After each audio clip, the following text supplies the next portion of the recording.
یہ واقعہ کراچی کے ایک پرانے قبرستان کا ہے جہاں ایک آدمی کیئر ٹیکر کی جاب کرتا تھا۔ اس کا نام راشد تھا۔ وہ ایک عام اور شریف انسان تھا اور 10 سال سے اسی قبرستان کی دیکھ بھال کر رہا تھا۔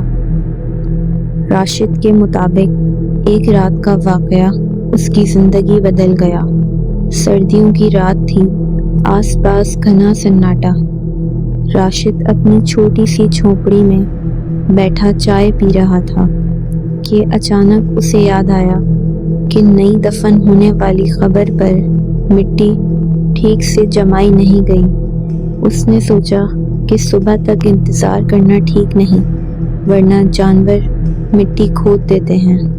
رات کے قریب 1 بجے وہ بیلچہ لے کر اس قبر کی طرف چلا گیا۔ جب وہ قبر کے پاس پہنچا، اس نے دیکھا کہ مٹی بالکل ٹھیک تھی، لیکن اسے یقین تھا کہ شام کو وہ ڈھیلی تھی۔ اس نے سوچا شاید اسے غلط یاد ہو۔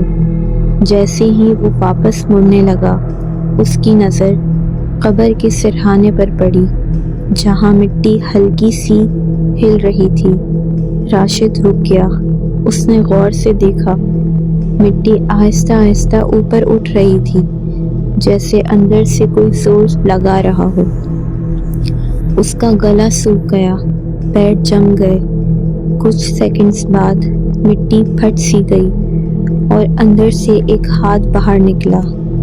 زندہ انسان کا نہیں، بلکہ سفید، سخت اور عجیب طرح کا مردہ ہاتھ۔ راشد کہتا ہے کہ اس وقت اس کا دماغ کام کرنا بند ہو گیا۔ وہ بھاگنا چاہتا تھا، لیکن جسم ساتھ نہیں دے رہا تھا۔ پھر آہستہ آہستہ وہ ہاتھ واپس مٹی کے اندر چلا گیا اور مٹی پھر سے بالکل سیدھی ہو گئی، جیسے کچھ ہوا ہی نہ ہو۔ اور اگلی صبح راشد نے یہ بات قبرستان کے بزرگ مولوی کو بتائی۔ انہوں نے فوراً اس قبر کو دوبارہ کھلوایا۔ جب قبر کھودی گئی تو سب لوگ سن رہ گئے۔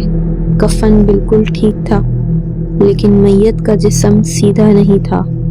وہ الٹا پڑا ہوا تھا، چہرہ نیچے کی طرف، اور دونوں ہاتھ ایسے تھے جیسے کسی نے باہر نکالنے کی کوشش کی ہو۔ مولوی نے صرف اتنا کہا، ہر موت سکون والی نہیں ہوتی، کچھ لوگ اپنے اعمال کے ساتھ زندہ رہتے ہیں۔